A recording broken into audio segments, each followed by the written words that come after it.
खरीबात की खास सीरीज गोडसे ने गांधी को क्यों मारा के तीसरे एपिसोड में आपका स्वागत है। पिछले 2 एपिसोड में मैंने आपको गांधी की उन मुस्लिम तुष्टीकरण की नीतियों के बारे में बताया था जिसने गोडसे के दिलो दिमाग पर गहरा असर डाला था और जिसका अंजाम दुनिया के सामने गांधी हत्याकांड के रूप में सामने आया। आज इस सीरीज के तीसरे एपिसोड में मैं आपको तथ्यों, तर्कों और सबूतों के साथ बताऊंगा कि गांधी ने कैसे पाकिस्तान से आए हिंदू और सिख शरणार्थियों के बारे में अपमानजनक बातें की थी। कैसे गांधी ने उन्हें एक तरह से लालची, शराबी, बेईमान, बदमाश और अय्याश बताया था। सोचिए, गांधी की ये जली कटी बातें सुनकर हिंदू और सिख शरणार्थियों पर क्या गुजरी होगी।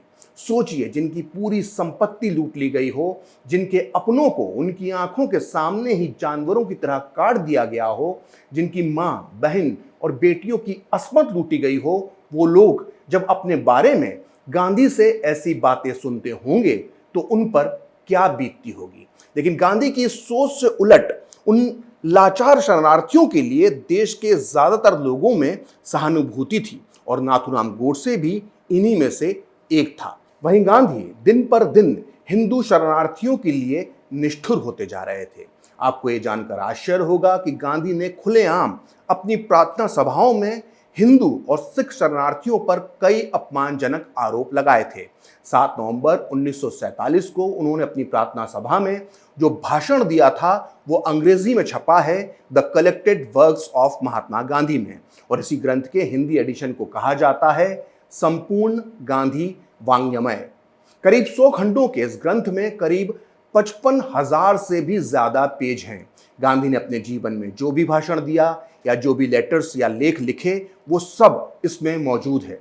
भारत सरकार के निर्देश पर संपूर्ण गांधी वाङ्मय को तैयार करने में पूरे 38 साल लगे थे और इसकी प्रामाणिकता पर दुनिया में कोई भी सवाल नहीं उठा सकता है। इसी संपूर्ण गांधी वाङ्मय के खंड 89 के पेज नंबर 522 में दर्ज है गांधी का वो भाषण जिसमें उन्होंने पाकिस्तान से आए हिंदू और सिख शरणार्थियों से कहा था कि मुझे ये शिकायत सुनने को मिली है कि शरणार्थी दिल्ली में एक समस्या बन गए हैं। वो समझते हैं कि उन पर पाकिस्तान में जो जुल्म किए गए हैं तो उन्हें यहाँ कुछ खास हक हासिल हो गए हैं।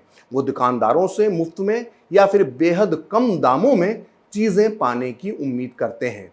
कभी कभी तो एक ही आदमी सैकड़ों रुपए का सामान खरीद लेता है।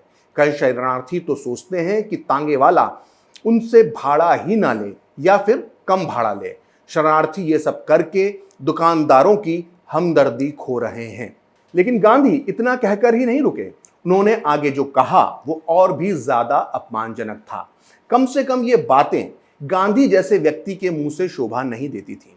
उन्होंने उस दिन प्रार्थना सभा में आगे कहा कि शरणार्थियों के बारे में कहा जाता है कि वो लोग पाकिस्तान में अपना सब कुछ खोकर यहां आए हैं, लेकिन मैं ये नहीं समझ पाता कि फिर भी ये लोग सैकड़ों रुपए का सामान कैसे खरीद सकते हैं। मैं ये भी कहना चाहूंगा कि शरणार्थियों को कुछ मौकों को छोड़कर ईश्वर के दिए पैरों के अलावा किसी और सवारी का इस्तेमाल नहीं करना चाहिए। मुझे ये भी बताया गया है कि जब से दिल्ली में शरणार्थी आए हैं तब से यहाँ शराब की बिक्री बहुत ज्यादा बढ़ गई है। जिन शरणार्थियों ने इतनी मुसीबतें झेली हैं, क्या वो शराब में डूबने जैसे ऐशो आराम को छोड़ नहीं सकते? आप खुद सोचिए, गांधी ने हिंदू और सिख शरणार्थियों पर कितने अपमानजनक आरोप लगाए थे। अगर आपको लगता है कि ये बातें शरणार्थियों तक नहीं पहुंची होंगी तो आप गलत हैं।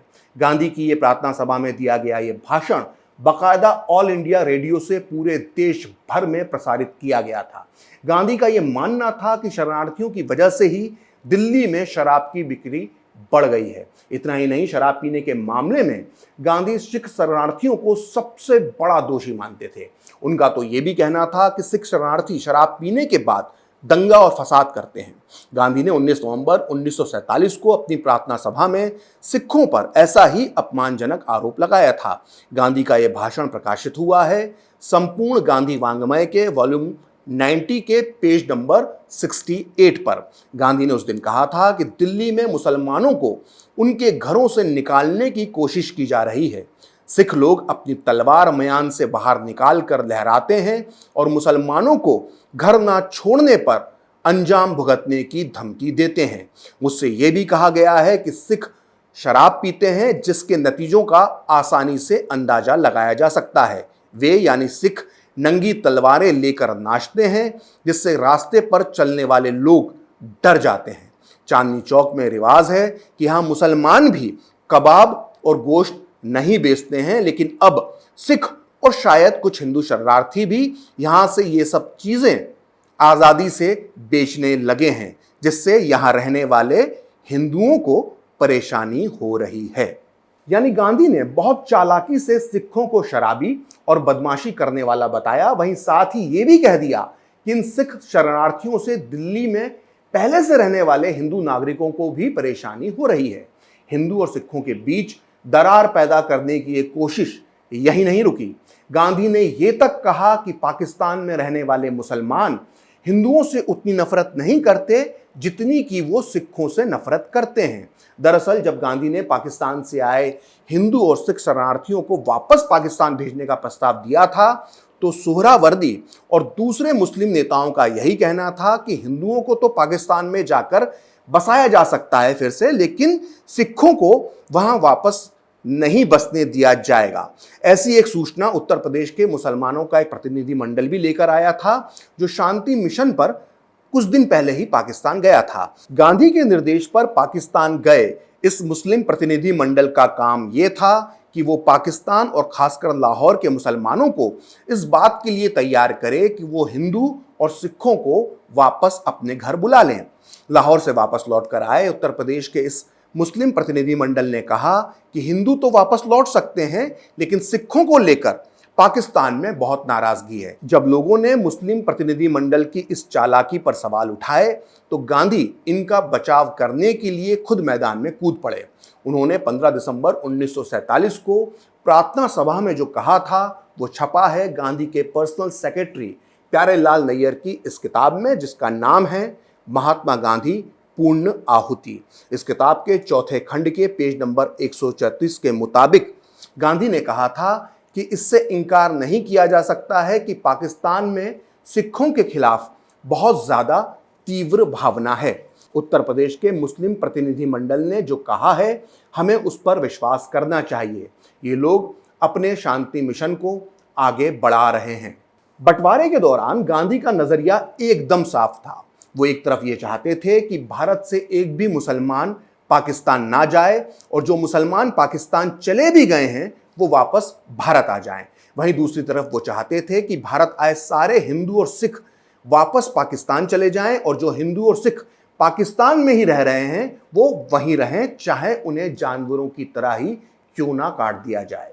गांधी अपनी ये सोच हिंदू शरणार्थियों पर लादने की भी कोशिश करते थे। गांधी की इन्हीं बातों से हिंदू शरणार्थी बेहद नाराज हो गए थे। एक बार तो बिरला भवन में एक हिंदू शरणार्थी ने गांधी के मुंह पर ही उन्हें खरी खोटी सुना दी थी।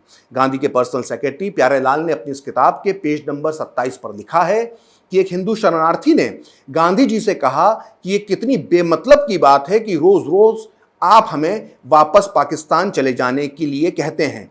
हम बेचारे शरणार्थियों को क्या अपना पूरा समय भारत और पाकिस्तान में आने जाने में खर्च कर देना चाहिए? हमारी वफादारी भारत के लिए हो चुकी है। अब पाकिस्तान हमें अपना नागरिक समझकर हमारा स्वागत क्यों करेगा? गांधी का तो यह भी कहना था कि हिंदुओं को वहां खुशी खुशी मुसलमानों के हाथों मर जाना चाहिए, क्योंकि मुसलमान हमारे भाई तो हैं।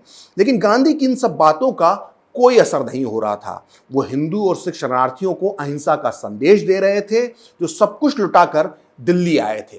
जिनके पास कभी लाहौर, रावलपिंडी, पेशावर में हवेलियां होती थी, वो आज दिल्ली के टेंटों में जानवरों से भी ज्यादा बदतर जिंदगी गुजार रहे थे।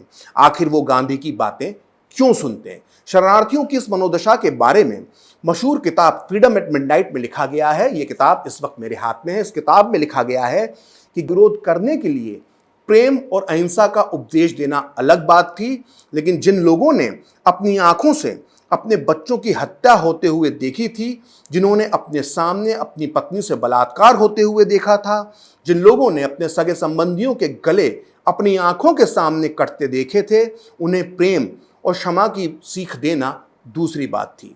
गांधी को अपने अहिंसा के संदेश पर पूरा विश्वास था, लेकिन यह संदेश संत स्वभाव के लोगों के लिए था और उन दिनों भारत के रिफ्यूजी कैंपों में शायद ही कोई संत स्वभाव का व्यक्ति रहा हो।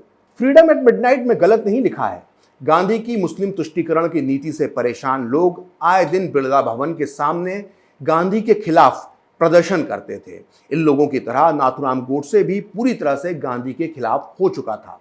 उसने अदालत में दिए अपने बयान में कहा था कि मैंने सोचा कि गांधी को स्वाभाविक मौत नहीं मरने देना चाहिए। इस व्यक्ति ने राष्ट्र के साथ धोखा किया और भयानक रूप से सिर्फ एक संप्रदाय का पक्ष लिया। सारी दुनिया को यह पता चलना चाहिए कि गांधी को इसका दंड भोगना पड़ा।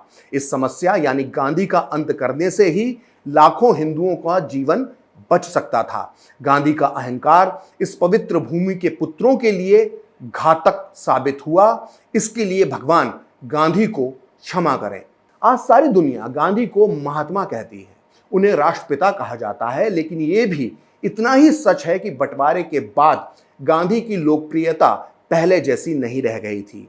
लाखों करोड़ों लोग गांधी को नापसंद करने लगे थे। अपनी इस खास सीरीज के इस एपिसोड में इतना ही, लेकिन अगले एपिसोड में मैं आपको बताऊंगा कि कैसे गांधी ने भारतीय फौज के सैनिकों को यह सलाह दी थी कि उन्हें मुसलमानों के कैंपों में टॉयलेट साफ करना चाहिए।